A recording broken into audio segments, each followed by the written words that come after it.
em 2 Coríntios, Vai gravar agora? 2 Coríntios, capítulo 10,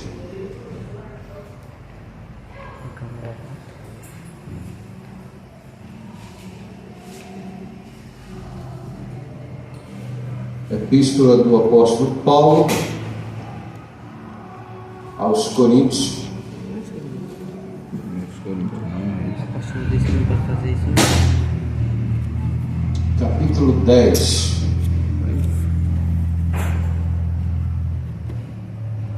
versículo de número 4 em diante.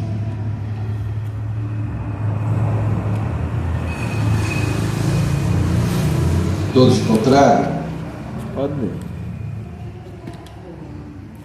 Deus é bom em todo tempo. Tô perdendo, né? Em todo tempo Deus é bom. Glória a Deus.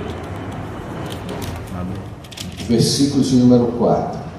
Está escrito assim: as armas da nossa milícia não são carnais, mas sim poderosas em Deus para a destruição das fortalezas, destruindo os conselhos e toda altivez que se levanta contra o conhecimento de Deus, e levando cativo todo o entendimento à obediência de Cristo. Pode sentar-se.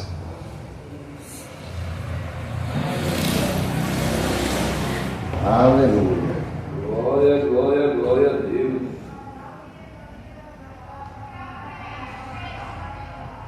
Glória a Deus. Coisa boa estarmos na presença do Senhor. E eu quero falar um pouquinho a respeito das fortalezas.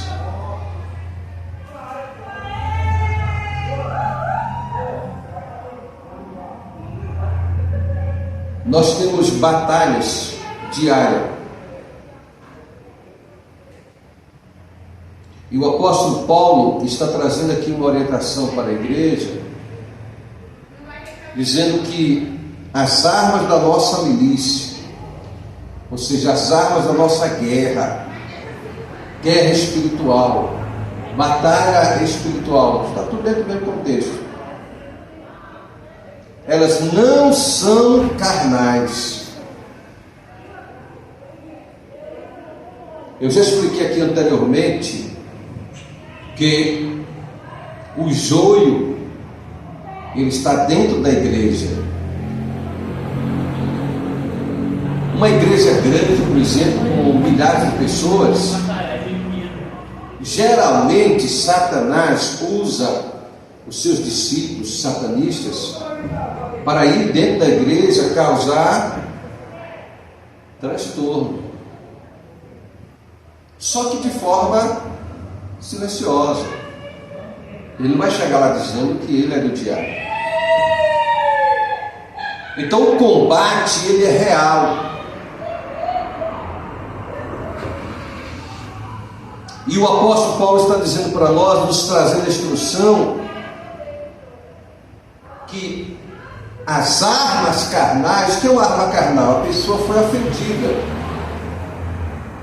alguém falou algo contra você, aí você automaticamente se levanta e também fala na mesma medida ou um pouco mais. Isso é uma arma natural de confusão. A arma carnal vai gerar confusão. Então, no meio da igreja existe o joio. E quem são os joios? Os joios são os filhos do diabo, dentro da igreja. E existe o trigo. Quem é o trigo? Aqui está o trigo, né? Essa peça. E o trigo representa a prosperidade, riqueza, a bênção de Deus. Então o trigo que está na igreja são os filhos de Deus. joio, filhos do Tiago, e trigo, filhos de Deus. Glória a Deus. Dentro da Aleluia. igreja. Por isso que acontece na igreja, às vezes, fofoca, contenda, perturbação, difamação de alguém, calúnias. Por quê? Porque é um espírito maligno que está trabalhando naquelas vidas que estão dando lugar ao diabo. Isso é real. Essa questão de conceitozinho de que inferno não existe, é uma palavra que foi inventada, que diabo não existe, que é uma palavra que foi inventada, que Jesus não existe porque ele foi inventado pelos romanos. Tudo isso são conceitos trabalhados no mundo espiritual e absorvido pelas mentes para ir de encontro aos princípios de Deus. Isso é chamado de sofismas. Então, fortalezas são formadas na mente da pessoa. E o que é uma fortaleza? É um tipo de construção que impede que aquilo que está dentro não saia e aquilo que está fora não entre. Então a pessoa que não tem uma aliança com Deus, que não fez um pacto com Jesus Cristo, mas ele fez com o diabo, fez com espíritos malignos. Então o que vai acontecer? Ele vai ser um rival para a igreja, para o reino de Deus. Tudo aquilo que é colocado por Jesus como ensino da verdade para nós, para ver por essas pessoas uma oposição.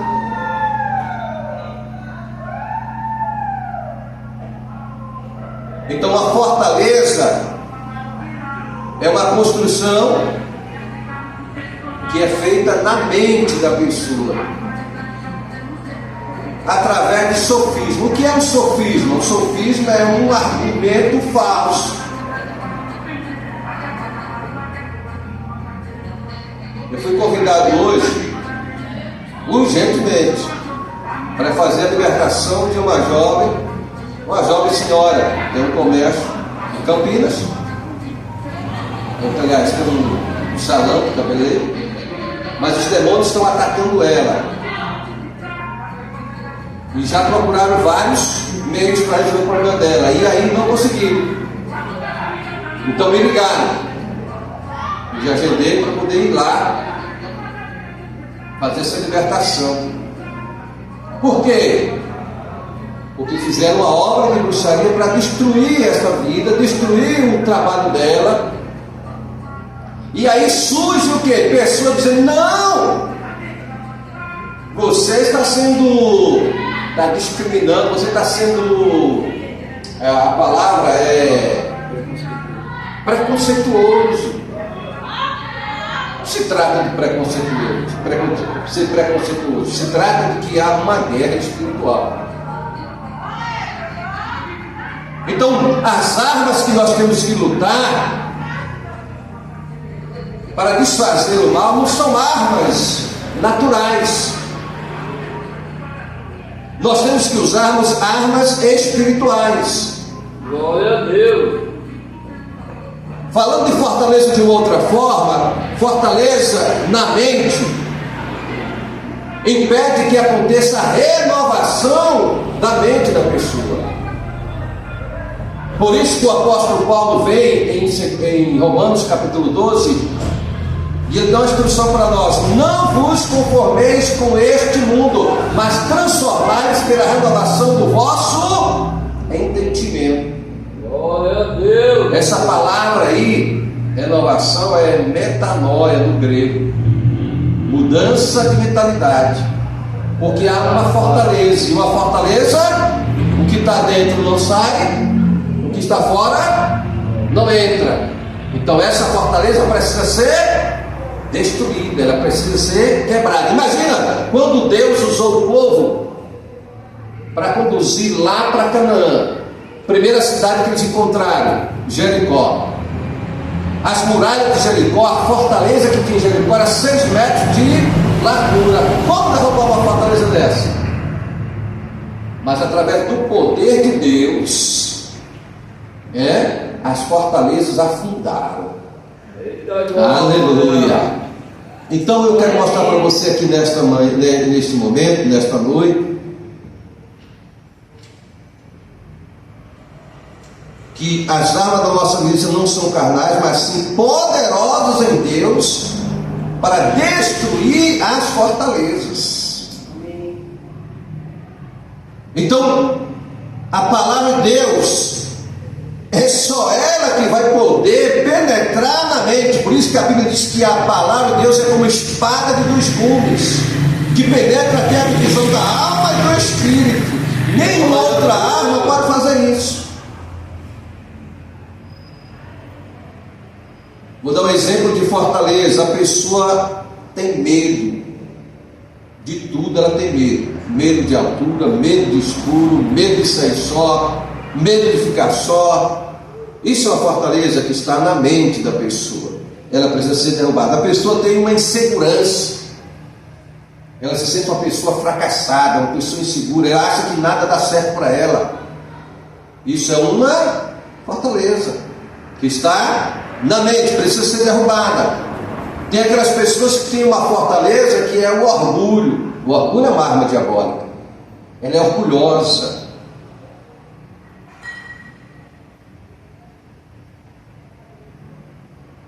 Isso é chamado de quê?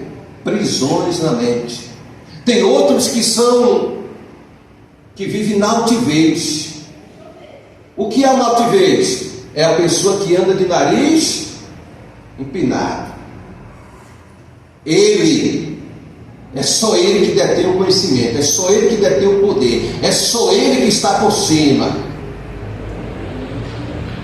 Todo mundo está por baixo. Esse é o altivo. Isso é o quê? Uma fortaleza, um sofisma, um argumento falso. O Wilson mandou para mim um vídeo de Elon Musk, o criador da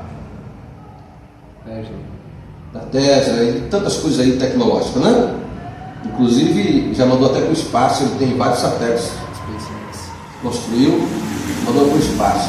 Mas um camarada solitário, um indivíduo que não tem paz. Por quê? Porque não tem a presença de Jesus. Ele tem o dinheiro, mas o dinheiro dele não consegue trazer a paz. A mulher, uma brasileira aí, esposa do dono do Banco Safra, faleceu ano passado. E eu não sabia. Mas esse pessoal rico sempre tem vários imóveis, vários bens, né? E ela tem uma mansão num lugar chamado Riviera, na França, que essa mansão custa 4 bilhões de reais. 4 bilhões. Eu nunca tinha visto um imóvel com um valor tão elevado. Milhões eu já tinha ouvido. Esses cantores famosos, o pessoal ganha bastante dinheiro, as mansões deles são bem caras, né? Mas bilhões eu nunca tinha ouvido falar. Mas o que acontece? A mulher morreu.